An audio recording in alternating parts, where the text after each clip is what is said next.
Good morning, my wonderful artists. This is Mrs. Peters, and I just want to let you know that you bring so much joy to me by sending me your assignments. And so I am so excited to see what these are going to turn out to look like once you've completed them. So today's going to be part two of our Zentangle drawing. And if you missed part one, just go back to the previous lesson on Google Classroom and check it out. So my homework assignment for you was to complete your Zentangle by finishing all 10 spaces. So I did the same thing. I did my homework too. Let me show you what I have. I'm going to do double screen here. There we go. And we're going to bop you over to my little camera here. All right, so this is where I finished. And last night when I was completing my homework, what I did is I ran into a couple problems because I was so focused. So you may have the same problems. One is when I was filling in my spaces with all my lines, you can see I did a variety of patterns. So you can kind of count 1, 2, 3, 4, 5, 6, 7, 8, 9, 10. But on these last two, 9 and 10, I didn't realize that. I think when I did this kind of cool circle rainbow design or pattern, I think I filled in the other spot. So all I did, easy solution for that is this big area was just vertical lines. All I did is I just varied them by adding zigzag lines in one section and then the other section. So if you came into that problem, just be resourceful and see what you can do. I was pleased. This is all in pencil. And our next step today is to ink it up.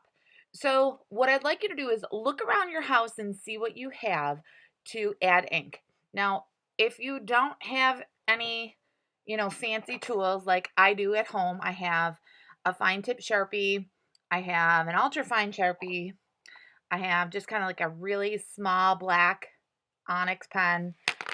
But if you don't have any of that, try a ballpoint pen. Black is preferred, but blue or red or green or whatever you have in your house will look just fine. So don't stress out about this. You just want the lines that you made to really stand out. So I have a separate sheet of paper here. I just want to show you some line weight, and that will help you because once you put these lines down, there's really nothing you can do to erase them. That's why we do everything in pencil first. So here is the fine tip Sharpie. You can make some really nice, thick, bold lines. And I highly suggest when you do this that if you have a Sharpie, use either thick paper or have an extra sheet of paper underneath, just because Sharpies tend to bleed through and you don't want this on your kitchen table. You can also make thinner lines with that fine tip as well. The ultra fine point is going to be really nice for some detailed areas. But I'm going to show you something. If you hold down your fine tip, like I'm having a conversation with you and I forgot that we were having that conversation, what happens is it leaves a little blob of ink. The ink is going to kind of flow out of your Sharpie and leave these dots. So if that's something you want, then keep it. It kind of looks like a little dandelion to me. Woo! But if that's something you don't want, then just be aware if you hold that pen down, if you're not used to working with Sharpies. The black onyx pen is my finest one. I make these beautiful, delicate lines with that. So that's super good for my really nice detailed areas, or if I want to color in a specific area. You don't have any of those, that's totally okay with me. Use a black ballpoint pen. It kind of is in between this one and this one. And if you don't have a black, whatever color is going to do, this one is blue, a nice, beautiful dark blue. So find whatever you can around your house to maybe like outline or enhance your lines so they look really good. All right, so this is what we're going to do today. This is your next step, part 2, is you are going to just trace your lines with black ink. Hopefully black. That's the goal. And I noticed a couple students had colored in their lines. Now, I'm okay with that. It's just you're doing an extra step you didn't need to do. Now, I look at that and I'm like, that's a really nice, beautiful, delicate line, but I want my lines that I originally made, I want them to be a little bolder. So I'm going to switch to my fine tip. and I'm just going to outline it again. So that's just something you may want to. I'm much happier with that nice black solid line. So I'm going to go over this one. So by doing this, it's really cool because you can easily see the sections that you created, and there's less room for error because you can't erase a Sharpie. But you can see even on the video that these lines are really standing out with the sections that I made. So remember the directions so you get all your points. The directions were that you divide your space into 10 sections at least as big as your thumb, so you're filling those sections with different types of lines. Now I decided that I'm going to go ahead and outline my entire frame that I made just to make it look a little bit more professional, organized, and make my space look a little bit better. Now, I haven't decided what I want to do with the P yet. I think I'm just going to leave that till later. But you can clearly see my sections. I think this is where I screwed up because this is a huge section. So 1, 2, 3, 4, 5, 6, 7, 8, 9, 10. And then I have the P2 if I need that later on. All right, so I'm going to switch pens. And what I want to do, well, I take it back. Um, I did these vertical lines, and I think sometimes when you look at Zentangles, hopefully you watched the videos that I put on my slideshow, when you highlight sections of them or make like a thick line and then, or a thin line, if you were doing a pattern like that, that makes that area look really interesting and visually interesting to the eye. So you might want to consider that, especially if you have a rainy day on your hands and you're stuck inside, because really you can make these super complex or you can make them kind of simple, and they're, no matter what, they're going to look good. Um, so if you like that, and then later on you might want to decide that you want to add to that, which I'm totally cool with, and take your Sharpie and put little dots in it, so you're making kind of like an interesting pattern with your Zentangle.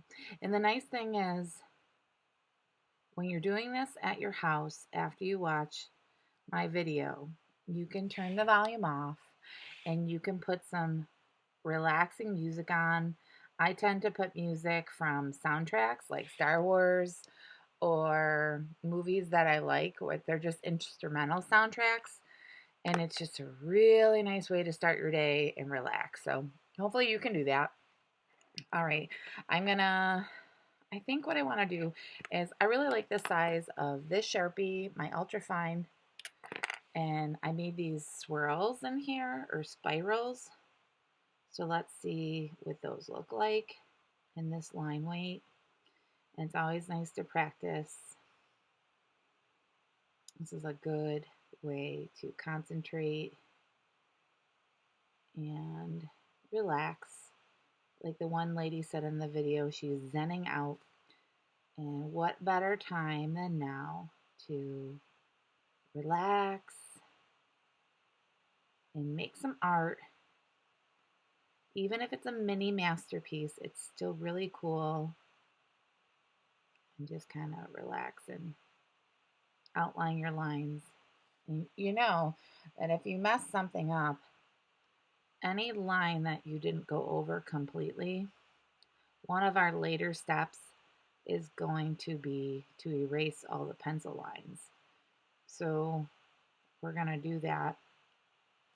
So I hope while you're watching me, you have started to outline your designs, or even find whatever pen that you have in your house to do this. So I think that's cool for now. I can always go back in and think if it's too light or too dark, I can add to it or color in sections of it.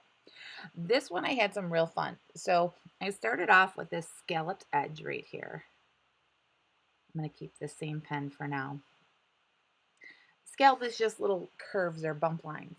So to do something like this is really easy. It looks like fish scales. All you do is you just go in between these two curves and you put another curve, and then you just repeat it over and over and over and over, and you just keep going. And it's okay if they're not perfectly lined up, because the result is it looks like a whole bunch of little heads or fish scales or feathers or some kind of interesting Zentangle pattern. And it's a nice, easy way to concentrate on your drawing and relax. So for our lesson today, finish up outlining all of your lines. And I know this takes a little bit of time, so I don't want you to watch me do this whole thing. But this will be your homework. And what I'd like you to do is post this in the assignment section once you complete it, and just stop there. And then on 3 days, when I meet with you again for our next art lesson, then I will show you some extra kind of like finishing touches on a really cool Zentangle. So your goal is to cover all this. Feel free to color in shapes or patterns that you made, black and white or big sections. And sometimes you might want to do it light and then wait and then go back and add those dark sections. Decide what you want to do with the letter. You know, I might just keep mine plain so it pops. I might be thinking about future colors for later on. So keep this in a safe spot, finish it up, and I can't wait to see what you're going to post for your assignment and you get a grade. So do the best you can and have fun. I'm really excited to see what you're going to come up with, and I will finish mine for our next session. So have fun drawing part 2, my wonderful, amazing artists. I will see you in 3 days with some awesome artwork. Okay, signing off. Mrs. Peters, have a great day.